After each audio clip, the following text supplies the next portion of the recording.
Hello, welcome back to Think Rugby Podcast, Season 2, Episode number 37. We've made it this far. It's nearly the end of the season, a few more weeks to go. Boy, it's coming down to the crunch. Our team, Glasgow Warriors, which we'll discuss about first, put on today's podcast, they are leaving it late. I was hoping they'd be out of sight, out of mind by now, and kind of swallowed up that first place in the URC standings, securing maybe a slightly easier set quarter final. But they've got to go to Ulster this weekend, which I'm going to be at, thankfully, which has been good fun, and hopefully they can secure first place there. Will not be an easy task. Let's discuss the game that just happened the weekend against Cardiff, discuss moving forward into this weekend against Ulster as well. Before that, how would with me? Andy, how are you? Yeah, I'm not too bad, Xav. Just enjoying the lighter nights and enjoying the crunch time of the season. Absolutely, it's brilliant. Can't beat it. Less peaking. Less starting to peak again. So, Glasgow Warriors, they seem past Cardiff Rugby. Now, a couple mentions here, and probably quite a big difference is the return of Ferguson and also George Horn. They made a massive impact on Saturday for me. You just see in terms of the flow of the game, especially George Horn, the flow of the game, just the control and everything. Glasgow seemed, I wouldn't say they're a completely different team, but everything just seemed to be a bit more crisper. From George Horn at 9, going into the back line and that, I've made some wonderful tries. Kyle Staines' try to be mentioned there as well. Absolutely superb in that regard too. World class try. Again, that's just why he's captain of the Glasgow Warriors and also starting in the Scotland's setup all the time. What do you make of the game? What was your kind of roundup? Final assumption? Well, I think that it could kind of tell that Glasgow had been struggling the last few weeks. That was their first win after the past 4 attempts. They took their time. It was about the 15th minute before things began to properly fall into place for Glasgow. It took them a moment. They eventually got to click into gear. I wouldn't say they were back to their very best or what we have seen of them this season. I thought that Horn played exceptionally well. I thought that Jack Dempsey played very, very well. And to be honest, I thought that McDowell played very, very well. Just kind of deserving winners. Well, through the players you mentioned there, Andy, first of all, Jack Dempsey, another try. Lovely evasion and power to get over the line from 3-4 metres out. But having said that, he's going to be a massive miss next season when he goes away, when he leaves Glasgow. It's going to be absolutely, I wouldn't say catastrophic, but you're going to notice a difference. Very big shoes to fill. George Horn and McDowell, the two other players you mentioned there, two players also on the same, maybe that same weekend, won their respective awards. So congratulations to those guys. McDowell winning the coach's player, the kind of club player of the year. I think George Horn won the fans player of the year. Am I correct in saying that one? Or something thereabouts. So two players who could have probably won either or. Those two players kind of getting the spotlight there. Congratulations to McDowell in particular. Said he's been underrated and he's Mr. Consistent, and for the right reasons and not the wrong reasons either. He's been Mr. Consistent this season. Yeah, he stood up when we called upon. So I'm a big fan of McDowell. George Horn, like I say, George Horn being back in the mix, superb. Yeah, and as you said there, Jack Dempsey is going to be away now. I think it's kind of difficult to think of any other players that are better ball carriers than Jack Dempsey. I think he's grunt, for lack of a better word, goes before him. But news emerged last week that former Scotland captain Jamie Ritchie has re-signed for Glasgow, or rather he signed for Glasgow after a year out in Perpignan, and I have to say I'm really looking forward to this. What about you? I didn't expect it.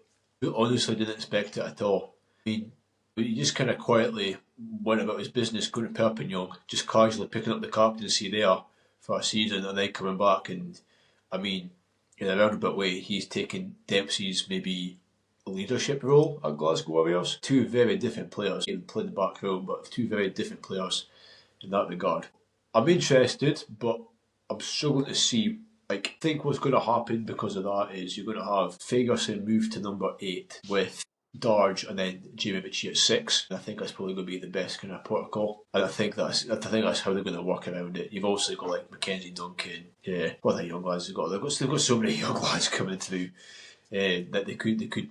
But I think that's going to be the main ones, with Mackenzie Duncan maybe not quite ready yet to take over the reins at number 8, and he's still going to be maybe a squad player playing the less high calibre games and also coming off the bench for these bigger games as well. Nonetheless, they might have to change the way they play because again, Ferguson's good, but Dempsey in terms of ball carrying and making yards, it's just a little bit different. But I mean, Ferguson's not a bad alternative, and he's got other attributes to his game that he kind of accounts for, and he makes it up for as well. So that's my kind of vision, if you like, for the future for Glasgow Warriors. I wouldn't mind them maybe signing one other player. Even Sione Villalanu. Villanu's leaving as well at the end of the season. I mean, he's getting more minutes now. He wasn't getting minutes for quite a while. He's another one that's away. So again, maybe I need a bit more strength and depth in the back row department if that's two kind of more senior players leaving. I don't know. Yeah, no, it's Glasgow's summer signings haven't just. I think they have got business at hand, which is why there hasn't been so much announcements compared to the other Scottish club, Edinburgh. I'd be very, very surprised if there's not to be any more signings being made by Glasgow. Yeah, they've got 100%. Again, there's lots of time. There's lots and lots of time till it's not even the end of the season yet. You know what I mean? So we'll just see. I guess we'll see what happens. But before we jump the gun there, we've got Ulster this week. Glasgow go to Ulster. Going by recent form, Ulster in the last kind of 10 outings between Glasgow and Ulster. Ulster have had the better kind of form, especially, I mean, at Ulster as well. Glasgow have struggled, and it's been a bit of a kind of sticky kind of place to go for them. I'm going over, so Glasgow, you're going to have to win. Yeah, I'm not heading over there on a holiday or a long weekend just for you to get pumped and miss out on top spot for the URC. It's not going to be easy though. It's really not going to be easy. We've not got anything else to play for other than the URC in the Challenge Cup. But the other kind of catch to that is though, Ulster haven't secured the top 8 playoff finish yet. So, are Ulster going to prioritise getting into the playoffs, or are they maybe going to rest a couple of boys and prioritise the Challenge Cup final? The Challenge final against Montpellier. I think the turnaround, because it's the time of the season, they might just go effort and just prioritise both in terms of having stronger squads out from both. I think they probably could get off with that just now, unless they've got severe injuries, and maybe it might not be favourable doing that. But I reckon Ulster have got to come in, they've got to come firing. I've still got to back Glasgow, as I always do, and I expect most people do the same. Pressure makes diamonds, and for some of these players, it's going to be like the last game or couple of games for Glasgow. Like I say, I don't even know if Shog's going to be picked or not, but like Dempsey, there's some other players leaving the club at the end of the season, but Dempsey in particular, are we going to get a good kind of swan song for him, or is it going to be called early by losing this game against Ulster? I say called early. The reason I say that is because if they don't beat Ulster away from home, what chance have they got later on in the competition to beat the higher calibre teams if they've got to play away from home? You know what I mean? That's my kind of thinking, understanding. Would do make the final? Yeah, no, I agree, and we're still waiting for the great comeback of Scott Cummins and Gregor Brown. Will it come in time? They'll come back, or do you think they'll be gone? They'll be out? But what I'm hearing, I think Scott Cummins is meant to be back by now. And I think it's been more rest protocol than anything else. George Horan, I think, had been out, and there was footage of him training with the boys in South Africa, so he must have been very marginal not to be playing. Yeah. I don't know, this SRU might be like, no, you're not going to be risking anybody because we're going to need everybody in July for the Nations Championship or whatever it's called for the summer test there. And, I've been thinking about this, and I don't know about you, but I think you just kind of keep everybody at 100% throughout, and then you give them a far extended break into the beginning of next season just purely for player welfare reasons. You give them September off, they come back in October, so that's their warm-up games, and then full steam ahead again for the Autumn Nation series. I think so. I think that'd be the best bet for them. No, interesting point actually. I really thought of that. Yeah. Moving on. In other news, back to still URC related. We've got Ealing. I can't even pronounce the last name. Go on, Andy, pronounce it for me. Ealing Trailfinders. Ealing Trailfinders. I can't even pronounce it. I was written down on the page as well. And London Irish are both set to put applications in, enter the URC. Now, if you've got any more kind of detail on that, for me, I'm still trying to kind of grasp the concept behind that actually happening, to be honest. But it's a funny one. It's a very funny one to me. But what's your thoughts immediately? Well, to be honest, I don't blame them. We can come back to why I don't blame them. Picking up from that, Rugby Pass had an article last week saying that Ealing Trailfinders are in very advanced talks with the URC about joining. Yes. To my understanding, I think it's to do with how Wales were on about cutting a region. At the moment, don't think that's going to happen. Shout out to Squiz Rugby. They made the point at why that is not feasible, and after, I can't remember which video it was, but their latest video that they made about the WRU and Cotton region, it's not viable. Okay. Ealing Trailfinders, I think, are quite frustrated with what the RFU are wanting to do. Is they're wanting to ring fence the Prem, make it like an NFL style, like franchise kind of league, and get more and more investment that way through the game. That's okay. And their argument is, oh well, you've only got Worcester really in the championship, and I think it's the Doncaster Knights. I could be wrong. Yes. But they're not good enough. It's stupid because, like, you know what really gets me is, like, one of the arguments was to actually, like, be qualified to be a team, like, go up promoted to the Glasgow Prem, is you've got to have a capacity of, like, 10,000 seats or something. What a fucking donkey bullshit rule that is. There's some clubs that can't even get 10,000 supporters to a game. So what the fuck does it matter if you've got 10,000... Bath don't even have a 10,000 seat stadium. If they got relegated, they'd be fucked. They couldn't get back up because of extra protected ground, so they can't build on it. It's really hard to expand on it. So it's like, it's such a stupid, outdated rule that. Stupid, and again, like how many championships or titles have they won up to back to back? It's like 4. 4 out the last 5, and they're on course to win this one. Do you know what I mean? So it's like, what are they actually playing for? Do you know they're the only team? Again, I mentioned it last week. They're the only team in the championship that actually helps cover the private kind of healthcare for the players for like the operations and everything. The only team where like players get like treated like professionals. Why not reward it and actually make them out like a true proper professional club? They've got the money for it, 100%. They've got crazy financial backing. They've definitely got the players for it. 5 time coming to 6th time winners. They need to go up. But they fucked it. RFU. I'll stop swearing, but the RFU have messed up big time because now that they've not allowed, but now like Newcastle after winning,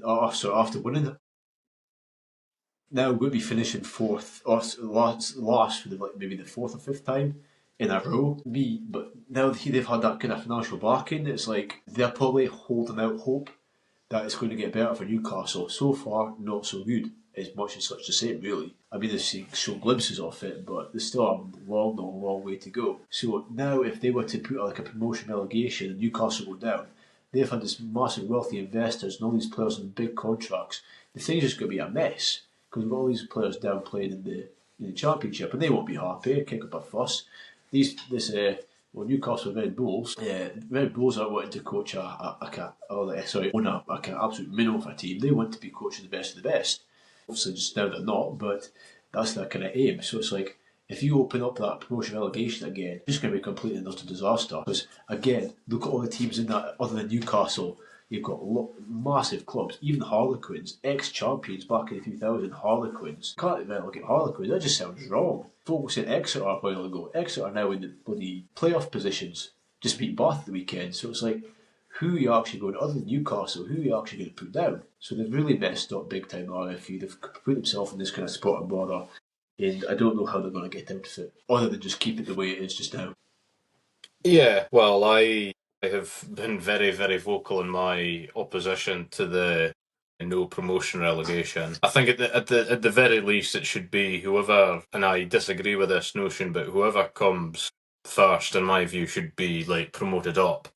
But if you're that unhappy about it, we'll do a promotion relegation one-off game then, Twickenham. But yes. Going on to the whole fun, the RFU claim that they're skint or whatever, and Egg Chasers made this point about London Irish. A London Irish, if they was to come out of the Prem and go into the URC, that's a lot of funding potentially freed up from the RFU to reinvest into their grassroots game or to other clubs, that sort of thing. But equally, I can't remember how much the figure was, but it's been quite a lot of money that the RFU have historically provided to London Irish and other clubs like that to basically stay afloat, and they still went bust. I think Ealing Trailfinders are more likely to come out and be like, yeah, let's join the URC. But the RFU will come out and say no. And I think they're just wanting to get the RFU to come out and say, no, you're not going to not going to be jumping shit. The RFU must have like saying that though, like at the end of the day it's a club though. Is it RFU? Is it like actually RFU like kind of owned, if you like? Could RFU? I would assume that they would need to get a. I would assume that would need to get a license from the RFU to compete at the level in which they are at. Yeah, I guess. Strange one. Hypothetically speaking, if like RFU are okay with it, okay, you can join URC, whatever. Would you be okay with it yourself? I think I probably would. I think it would be. I think it would really, what's the right word? Not promote, but condone my opinion, which is that the URC is better than the Prem. And the only way in which I would find it acceptable is if we got rid of the South African teams and put in probably 2 English clubs, one for player welfare at the very, very least. And yeah, I would go, in an ideal world I would go for a British and Irish league, but I wouldn't go for that because the English clubs would outnumber and outpower and be too political. You know, it would just be too pro the English teams, basically. I get you. I do get you. I don't think it would work anyway from a financial standpoint, because, or even like for supporters, the atmospheres might just be dead because there's got to be no or very little away supporters if they've got to travel to like another country quite often to, or even increase that, try and sit through the season. I just don't think it would work out just now. So I know like they go to Italy, they go to like Wales, they go to Ireland, like if you're like a Glasgow or Edinburgh fan. But if you include English clubs in that as well, I think like it's just maybe is too much. But no, I've also floated that idea. But I wouldn't mind Ealing actually, like one or 2 clubs, like Ealing and London Irish. I think it'd be pretty cool, even to try it out, see how you get on. What's the worst you can do? It doesn't work out, restructure it again. It's not the worst idea. You've got to try. If you don't try, you don't know. But again, it comes down to finances. It comes down to all this. They say the 2 clubs will be going like back into professional leagues as well. It's not as easier said than done. If they're playing in the URC, are they going to be like RFU affiliated? Then probably not. Then who are they affiliated with? But they're an English team. It's very confusing. Very confusing indeed. It's an interesting thing to like see. Like it made TNT Sport and everything. They got folk talking like proper serious about it. So. There must be some way to do it. That's the thing. Like there's got to be a way, and they seem quite confident that they might be able to actually do this because they're fed up of like winning back to back titles, and they're a team of ambition. They could just sit there and be like, yes, sir, but no, they've got ambition. They're wanting to like push on to like be the elitist they can. So fair play to them, honestly. Fair play to Ealing. I reckon, like, sorry, let's give it a go. That's just me. Yeah, and kind of just to conclude, although we're wanting to increase the game and grow the game, if this case was to ever go to court, this would not be good for the RFU, but it would be good for rugby as a whole. Just all the publicity and everything, and the story, it'll gain traction. I would chuck out the South Africans, bring in a couple of English teams, and yeah, the RFU will lose out, but well, fuck them. A spade's a spade with you, is it?